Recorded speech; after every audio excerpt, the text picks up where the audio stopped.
I was staring at my computer screen when she walked into the den. She had been coming home from work late for a long time. Today was no different. It was almost 10 o'clock. The kids and I had already had dinner and finished homework. They had been in bed for almost an hour. They hadn't even asked about their mother or why she wasn't home. That was a recent development, and it saddened me. I had spent the last hour reviewing our finances. During the last 2 years, things had gotten dramatically worse. Our income was way down. Not that my wife had noticed. She was still spending freely, as if we didn't have a care in the world. I had just finished paying the latest round of bills. We could maybe make it another couple of months. I had been reviewing my life plan too. Maybe I had made a mistake. I had spent the last 2 years staring at a ticking time bomb, wondering if it was ever going to detonate. I always figured it would at some point, but I was starting to have my doubts. I don't know how long she stood there staring at me. I was getting lost in my own thoughts more and more often lately. Losing track of time was the byproduct. Finally, with her arms crossed and the all-too-familiar look of disdain on her face, she spoke. "Michael, I want a divorce." I'm not sure what my feelings were at that particular moment.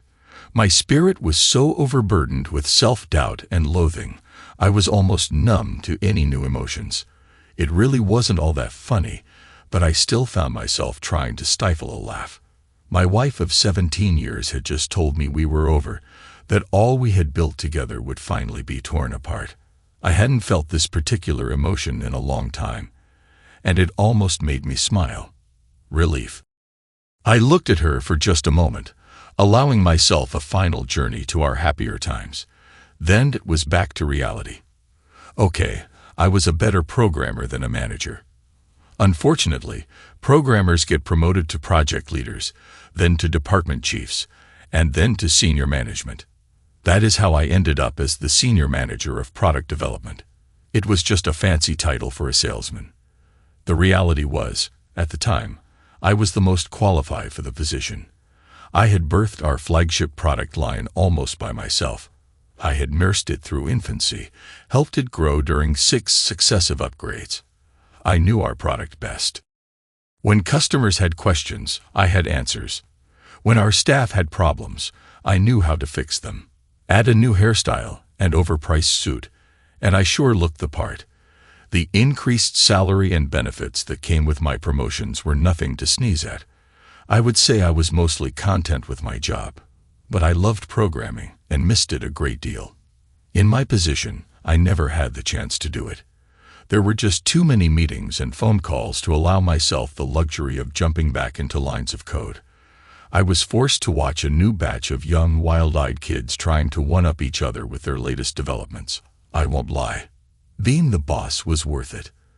But I always wished that my job duties were a bit different. It was no surprise when I was fired from Chicago Technology Solutions. If I was in charge of me, I would have done the same thing. My attendance at meetings was sporadic at best, and too many deadlines had been missed. At the time, I wasn't trying to get fired, but I really didn't make any attempt to keep my job at CTS. I had been in a funk for a long time. It took me almost 3 months to get over my original depressed state and try to move forward. But that had been a miserable failure too. It took me another month to find a solution to the predicament I found myself in, at least one that I could live with. I think I would have lost my mind if I didn't have the kids. They had an unblemished routine that helped me get my life back on a positive track. Breakfast, school, snack, homework, dinner, bed. Breakfast, school, snack, homework, dinner, bed.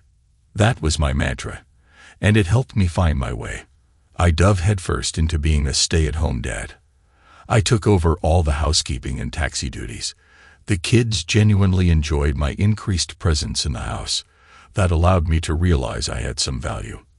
I wasn't completely worthless.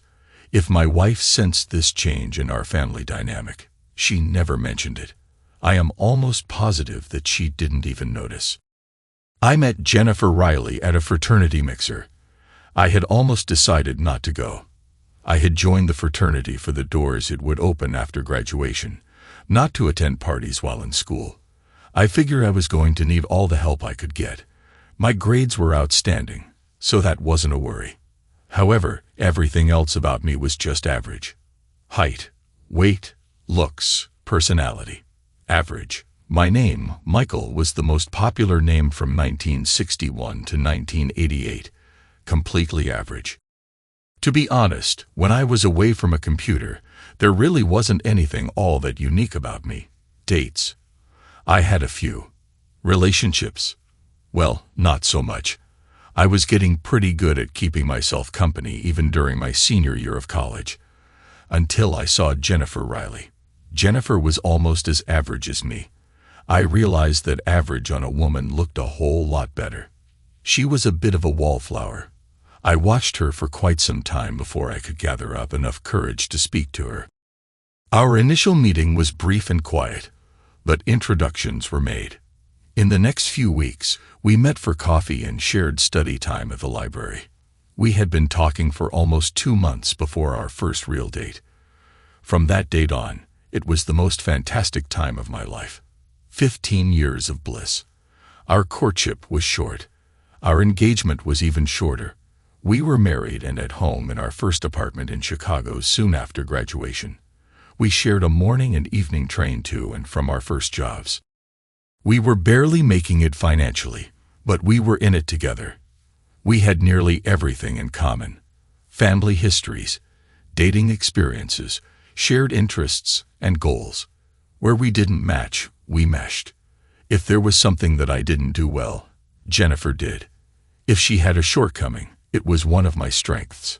I was better at managing our shared finances. Jennifer was better at keeping our social and family schedules. We worked together, and our lives quickly started to improve.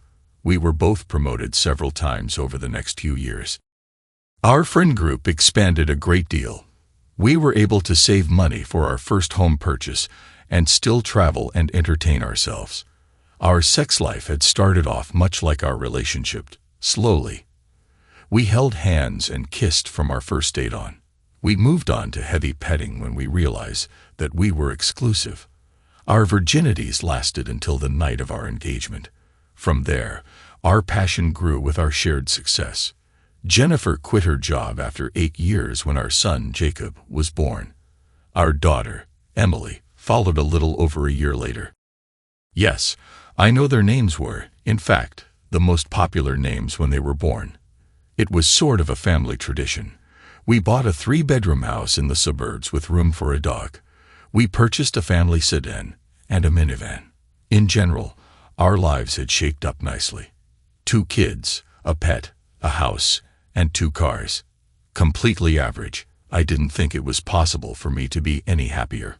I was wrong. My promotion to manager happened shortly after Emily's first birthday. After that, it was almost like I was being rewarded for years of being ignored as one of the average masses and not complaining. Like I said, my new salary was nothing to sneeze at, and we didn't. I had flexible scheduling, working from home most days, heading to the office for staff and management team meetings. They say that money can't buy you happiness. I believe that is true. What it can buy you is stylish clothes and personal grooming, better health care, a newer home in a better neighborhood, and confidence. I went from average to slightly above average. My wife went from average, which I thought was beautiful, to slightly above average, which I thought was hot. Our sex life, which I always felt was good, hit a new high. We traveled better and were able to spend time with the children, all while saving more and more money for retirement. When Emily started elementary school, Jennifer decided she wanted to go back to work part-time. She quickly found a job that she thought she would like at a startup marketing firm. She would head to her office when she took the kids to school. She ended her day when it was time to pick them up. It was the icing on the cake. We didn't need her salary, so we were able to save it. By my projections, by the time the kids were finishing college, we would be able to retire and live a very comfortable life. I found out my wife was cheating on me by accident 3 months before our 15th wedding anniversary. It was my birthday. I actually found the evidence 2 days before my birthday. I just didn't know it. It took me a few weeks to piece it all together. I didn't make much of the fact that my wife wanted to take a more active role in her new job. It meant that she would work a few more hours a week, and I would have to pick up the kids from school. But that didn't really affect my schedule at all, and I was glad to do it. When, after about 3 months, I noticed that she was often distracted, I asked her about it. She said she was trying to find her stride at the office, and was a little stressed. I decided to take over some more responsibilities at home to relieve some of her burdens. When our passionate sex life took a noticeable dip, we talked about it. She said she was getting older and didn't need to screw like a rabbit. It was the first time I had ever heard her say such things. But things improved. Our sex life did pick up for a few weeks, then dropped off again. I was hesitant to mention anything again for fear of an argument. I was almost at my wit's end when I found the present. The weather had cooled considerably, and I was looking for one of my sweaters. I had taken on laundry duty, and had more than once mixed up which closet the clothes should go in. I was shuffling through sweaters on her closet shelf when I saw it behind several old shoeboxes. It was hard to miss. The pink box and white ribbon from the lingerie store were unmistakable. The card addressed to lover got me excited. A small war of thoughts broke out in my head for a moment. Should I look? Should I wait? I decided to look. I wasn't sure I was going to be able to wait until my birthday to ravage my wife after reading the card. Please excuse the packaging that this gift came in. You can unwrap your real present on your birthday when I am wearing what is inside the box. Love always, Jennifer. For the next 48 hours, I stepped up my game. I made sure to greet her at the door with flowers, gave her a foot massage, and I made her favorite dinner. Her reaction was not what I expected. It was like she was tolerating my affection. The day of my birthday, I made sure that the kids finished their homework early. I didn't want any problems interrupting my gift. I was a little surprised when Jennifer was home late from work. I was even more confused when she asked me what was for dinner. But I was willing to play along to get my surprise. I said we should go out for pizza. The kids cheered, and we were off. Michael conspired with our waitress, and just before we left, I was serenaded with "Happy Birthday" by the waitstaff. I thought I saw surprise in my wife's eyes, but she quickly recovered. "I'll give you your present later, Michael," she said as she smiled. The drive home was tense for me. I almost got in an accident. The 15 minutes waiting for the kids to get ready for bed was brutal, but the 15 minutes after that, waiting for them to fall asleep, was excruciating. Fortunately, Jennifer was back from an emergency trip to the store for milk shortly after they were asleep. When I arrived at the bedroom door, Jennifer wasn't in the room. I went to sit on the bed.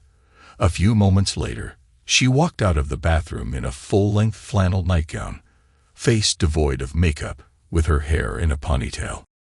I was getting a little frustrated with the games at this point. When was I going to get my present?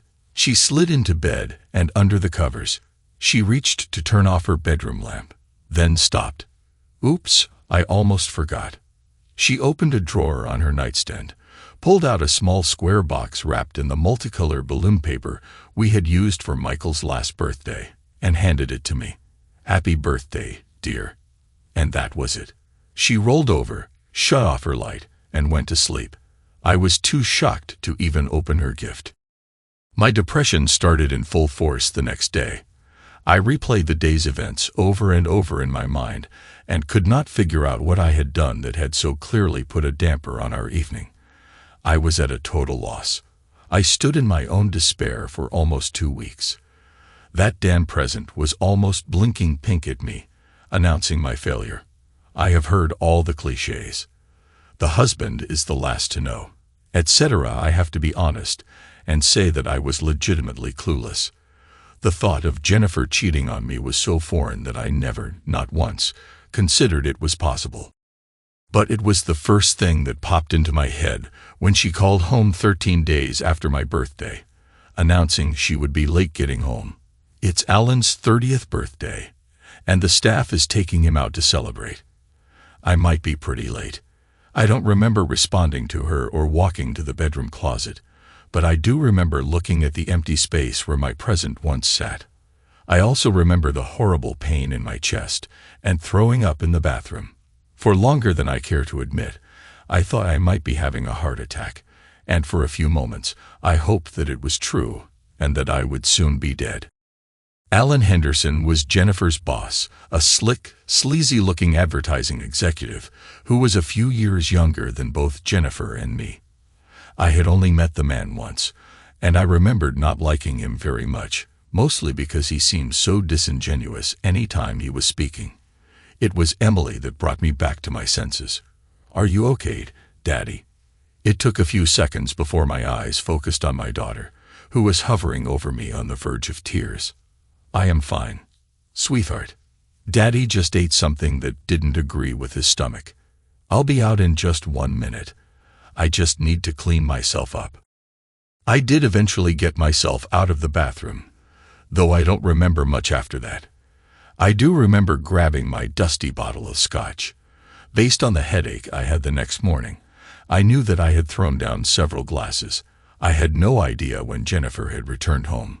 When I found her in the kitchen feeding the children the next morning, she didn't look like anything out of the ordinary had happened.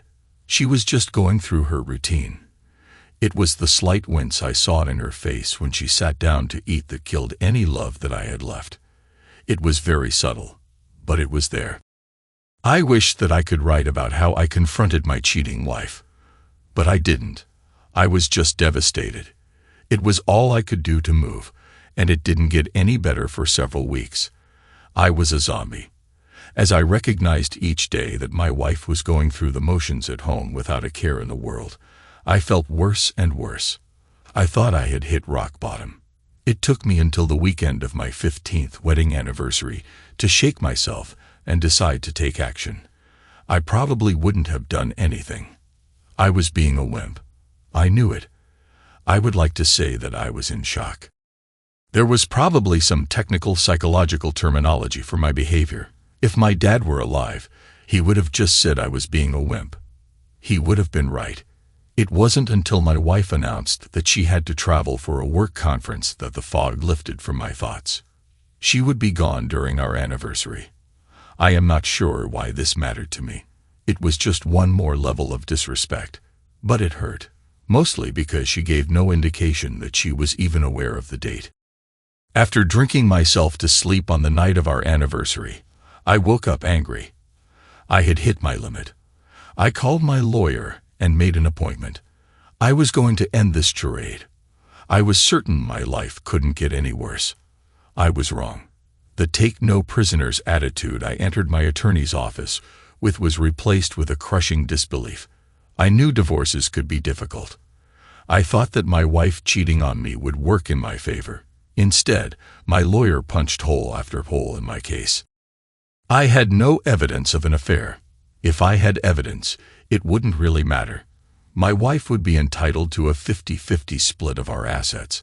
I had no evidence of my wife being an unfit parent. My best hope would be shared custody. Our income disparity also worked in my wife's favor. I would pay spousal maintenance and child support.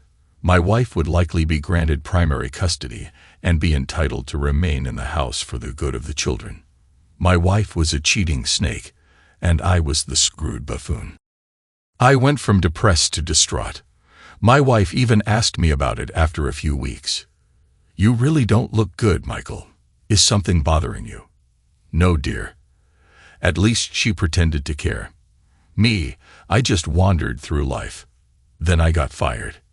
I didn't know it at the time, but it was the best thing that ever happened to me. It was the evening news that gave me a glimmer of hope. I was watching depressing story after depressing story. It seemed to coincide quite nicely with my mood. But then there it was. A major East Coast employer had gone bankrupt. Former employees were scrambling to get final paychecks and were worried about their pensions.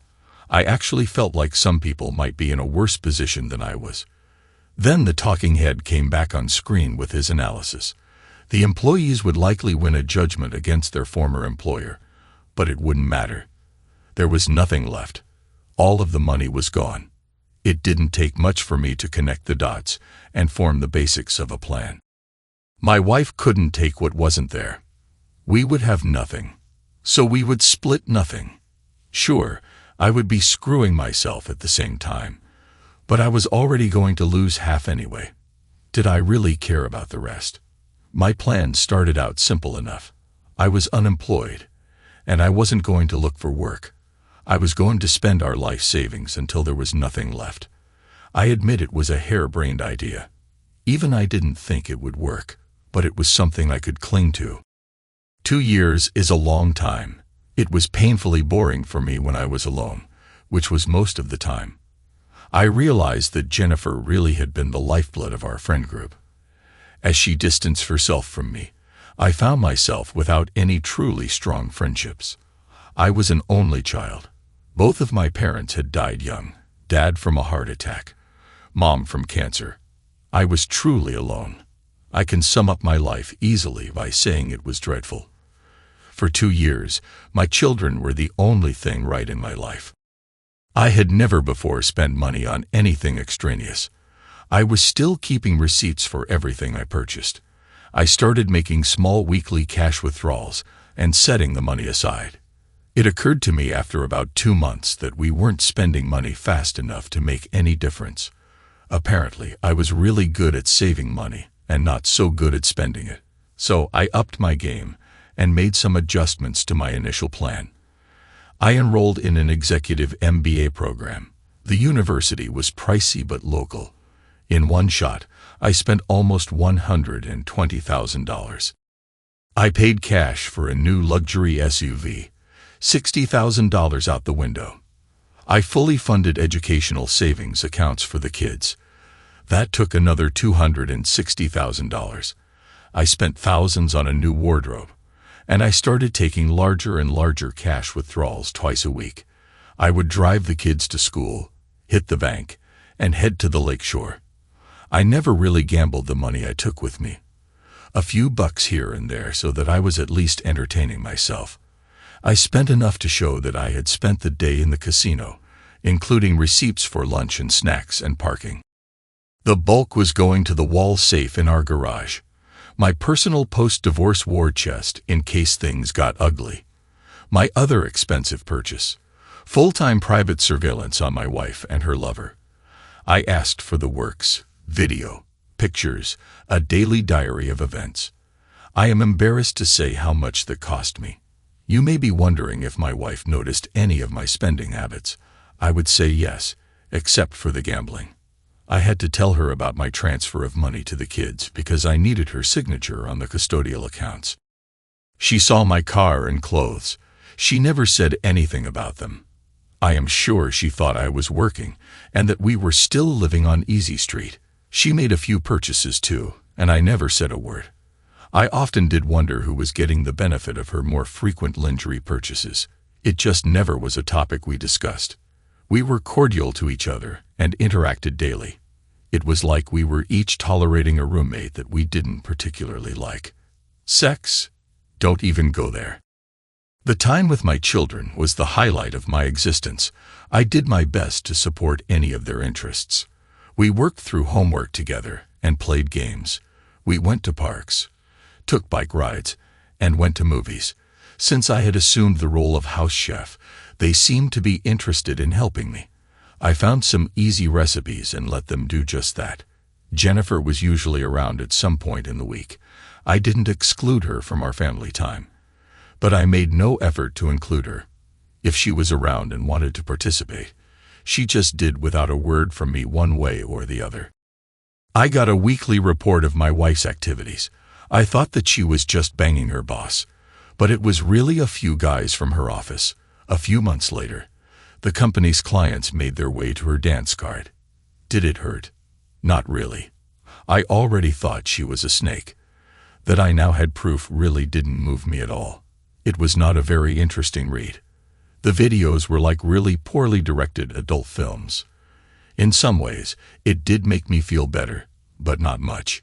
It was clear that Alan Henderson wasn't a very skilled lover, though he had the opportunity to spread his gifts amongst several different women. That kind of surprised me. I had assumed, based on her gift, that he and my wife were in some kind of relationship, but in reality, they were more like friends with benefits.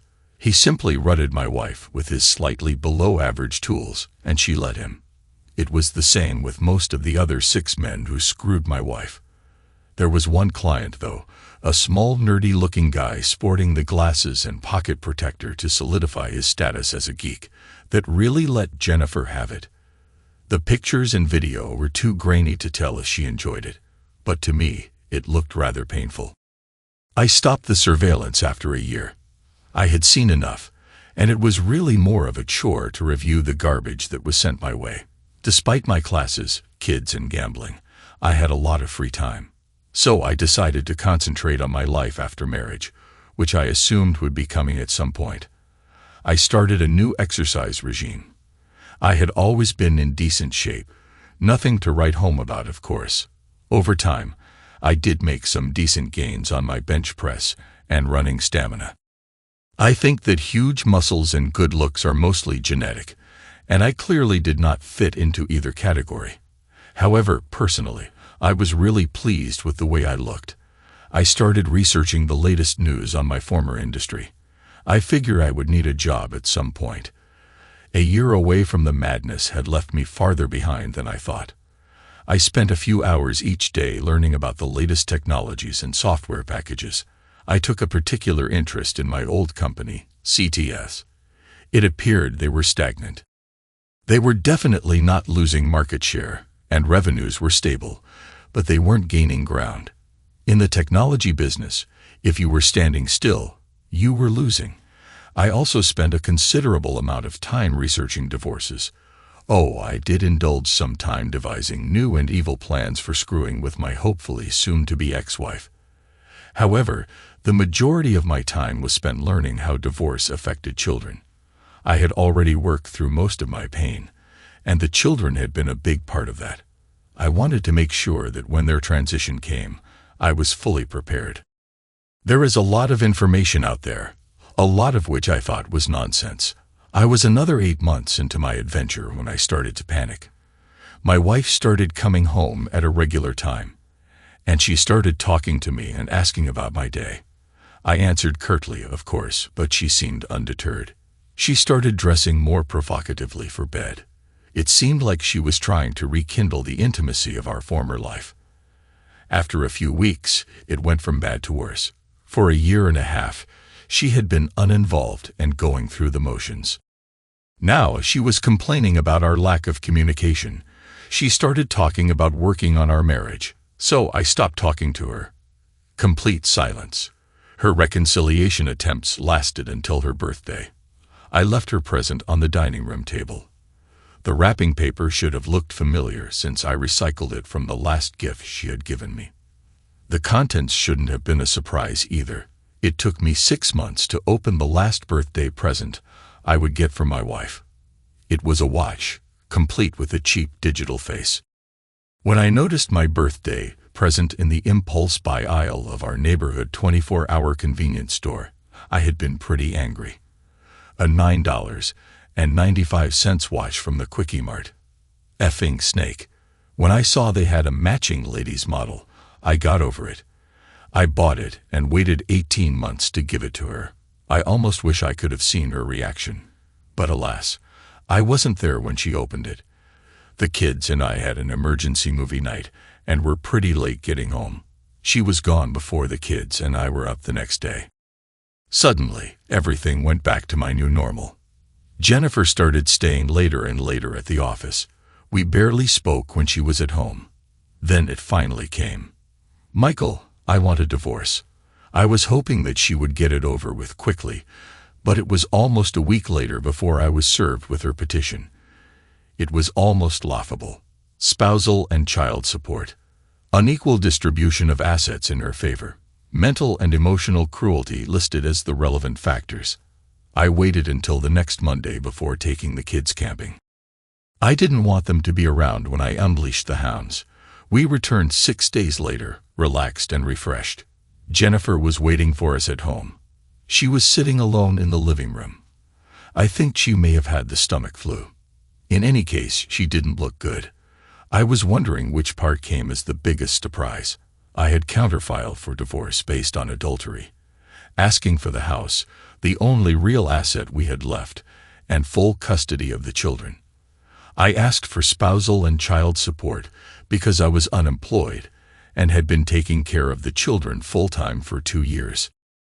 I had filed alienation of affection lawsuits against Jennifer's 7 sexual partners. I had no illusion that I would win any of them, but Illinois law allowed it, so I was coming back guns blazing.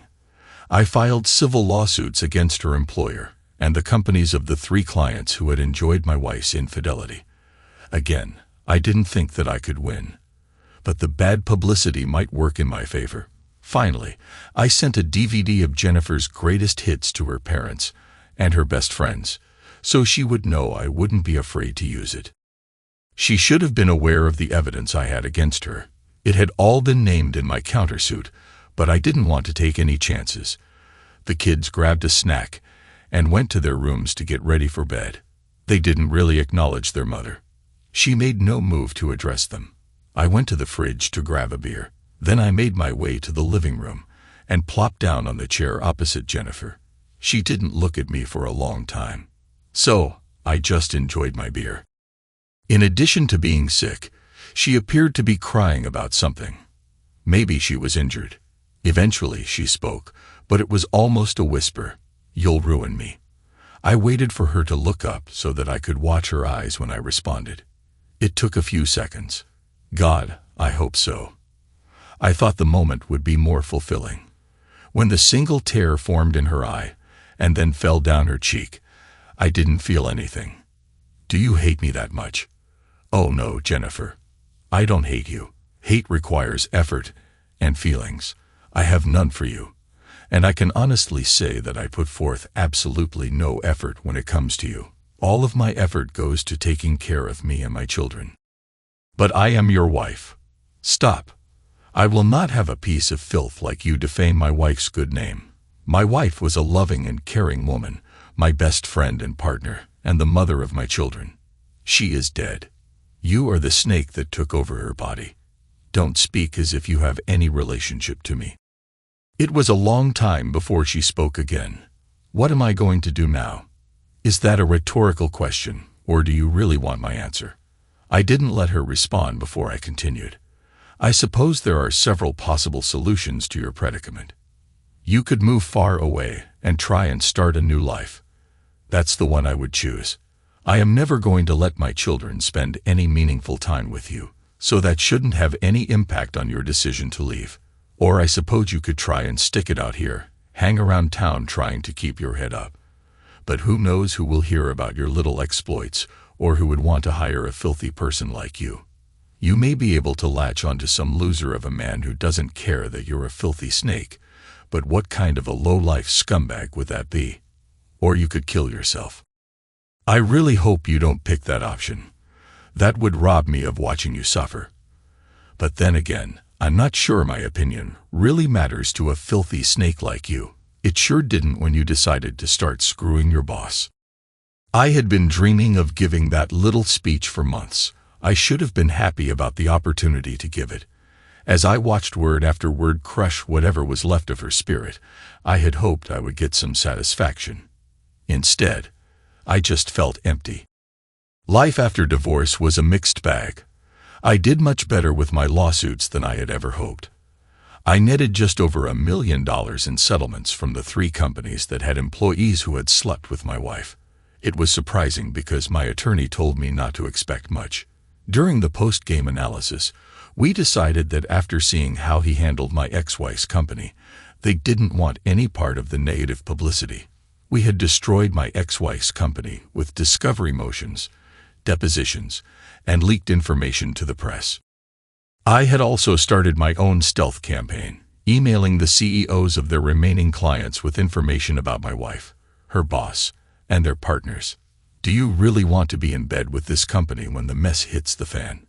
It took time, but ever so slowly their revenues dried up. Employees who didn't want to be associated with the scandal quit. In the end, they filed for bankruptcy. Alan Henderson was fired and left town in disgrace. The $200,000 check I received was smaller than my other victories, but much more satisfying. I didn't get anything from my alienation of affection lawsuits. I never thought I would. 4 wives did take their husbands to the cleaners in subsequent divorces, though. It wasn't all champagne and roses. I also hurt myself in the process. It was not uncommon for me to run into someone familiar with my situation. The taunting and teasing were out of control for a while. I don't know if it was fortunate or unfortunate that I didn't really care. I already felt like a loser, so someone putting it into words didn't really affect me. Some of the people were actually pretty clever. I was able to shield my children from most of the collateral damage. That had always been my primary concern. They were sad for a while but bounced back soon enough. My biggest victory was my return to CTS as Vice President of Design and Development. One of my distractions from my personal turmoil was a return to programming. In my 2 darkened years, I was able to design and add on to the primary CTS software that made it easy to integrate with 2 other popular software packages from their competitors. I started my own company and started selling my design. Less than a year later, I had offers from all 3 companies to buy my company and my software. I received $11 million for my company and an unbelievable compensation package from CTS.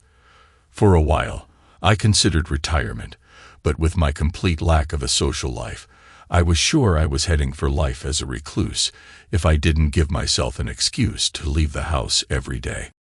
My new income allowed me to hire a sweet little old lady who served as both part-time housekeeper and nanny for the kids. After a year, Mrs. Marlene Jensen moved in with us full-time, staying in the in-laws' suite above the garage of our new home. She was like a grandmother to my children, mostly sweet and kind but stern when she had to be. It was the advice she was able to offer the children, the kind that only comes from the wisdom of experience, which I appreciated most. I loved my children, and I did my best to be a supportive and caring father, but I was also damaged, jaded, and hard. I too turned to her for advice. She was my sounding board when it was decision time. The children grew into well-adjusted adults, and I saw them in their families from time to time. Unfortunately, as time went on, our closeness faded. I did not hold it against them in any way. It was best that I be kept at a distance so my bitterness wouldn't infect their lives. Mrs. Jensen worked for me until the kids left for college. Then she retired. I offered her free room and board as a pension. She had been a constant in my life for 15 years. She tried her best to get me to live again and find someone to share my life with. I appreciated her efforts, but in the end, she died knowing that I would always be alone. I never really opened up to anyone ever again. My friendships were shallow and unfulfilling. I never really dated, with the exception of a few group meals set up by casual friends. I developed a deserved reputation as an ice-hearted, ruthless man who was not to be crossed. For the most part, I was avoided, and I didn't blame anyone but me. If you were wondering what happened to Jennifer, well, she had a hard life. She tried for almost a year to talk to me. I am not sure why she tried. Did she think we could reconcile, or was she hoping for a relationship with my children? Maybe. I had given her fair warning, but she didn't listen. She tried to stay in Chicago, so I started having her followed. When she applied for a position, I made sure her work history was always there to greet her. When she started dating, which appeared to be almost immediately, I sent care packages to her potential mates letting them know all about the woman they were letting into their lives. I didn't really care if they wanted to keep her around after they knew the truth, but I didn't want her to be able to reshape history by ignoring it. I had to live with it every day, so it was only fair that she did too. As I said, my ex-wife kept up a steady campaign of unanswered phone calls, letters which I never read or responded to, and always kept my email inbox full. I think some sick part of me wanted some measure of her suffering. I suppose early on some type of professional help would have been appropriate. It may have saved some part of my soul and allowed me to gain back some sense of normalcy. But in the end, I never went, and as time passed, it seemed too late to do any good. I could have changed my phone number, but I didn't. An assistant could have sorted my mail, but I always did it myself. I could have blocked her incoming emails. It would have prevented me from opening one of them accidentally. It was a stream of "so sorry," and it didn't mean anything. Of course, it was a situation that got out of control. She had always loved me. Hadn't she suffered enough? I responded with a gift and a simple note. I purchased the smuttiest piece of lingerie I could find from her favorite store, and had it wrapped carefully in the pure white ribbon that really brought out the pink of the box. I attached a beautifully handwritten note. I am sure she appreciated the symmetry as she opened the card addressed to Snake. I hoped she was able to understand my meaning when she found the massive butt plug and bottle of lube in amongst her new Snake uniform. I thought the go away was a pretty clear instruction. One of her potential partners tried to take me to task for tormenting my ex-wife. He showed up on my doorstep, full of liquid courage, shoving me back and off my feet as I opened my front door. It was his mistake. As I have said, I am nothing special. I had no history of martial arts or special forces training. I was just an average guy. I had never been a violent man. Hell, I had never even been in a fight. But what I did have was rage and an undiluted, unspent pool of pure hatred for my wife and her lovers. He was the unfortunate recipient of my release. I ended up with a nice shiner and a cracked rib. He was lucky to be alive. He pled guilty to misdemeanor assault and unlawful entry, and received probation as a first-time offender. I think the years of reconstructive surgery and rehabilitation left more of an impression on him. Jennifer never tried to contact me again. I stopped having her followed after another year when she found steady employment cleaning rooms at a highway hotel in a town about 700 miles from me in the backwoods of Virginia. The only other time I saw her was 16 years later at my daughter's wedding. I know the children reconnected with Jennifer several years after they graduated from college. I made no attempts to prevent them from finding her. The years had not been kind to her. She had gained at least 20 pounds, and she had deep wrinkles around her lips and other telltale signs of smoking. That was a new development. All in all, she just looked old and worn out. But underneath it all, I still saw the woman who I had given my heart to. I felt nothing for her, but I saw her. She sat alone in the bride's section of the church near the back. Her interaction with my daughter had been brief, cordial, but distant. She never made any attempt to talk to me. We were never closer than 30 feet to each other until the end of the night. She was outside waiting for a cab. When I saw it on her finger, I smiled for the first time in some time. Maybe she had done better than me, if the small gold band and minuscule diamond on her left ring finger were any indication. I wandered towards her, staring at it for several moments. When I looked up to meet her eyes, there was a deep sadness behind her gaze. For the record, you ruined my life first. I looked down at her left hand, then back into her eyes. I am glad you found someone. I hope he makes you happy. I walked quickly to my car. My driver had been waiting attentively. Good evening, Mr. Smith. I hope you had a pleasant evening, sir. Are we off to the club? It went as well as I could have hoped for, Jonathan. Let's head straight back to the house. I think I would like to be alone tonight. Certainly, sir. As we pulled away, I tried my best not to look back, but I did catch her brief wave. Goodbye. Thanks to everyone who took the time to listen to today's stories. If you enjoyed it, please consider liking and subscribing if you haven't already. Feel free to share your thoughts on the events in the comments below. Take care.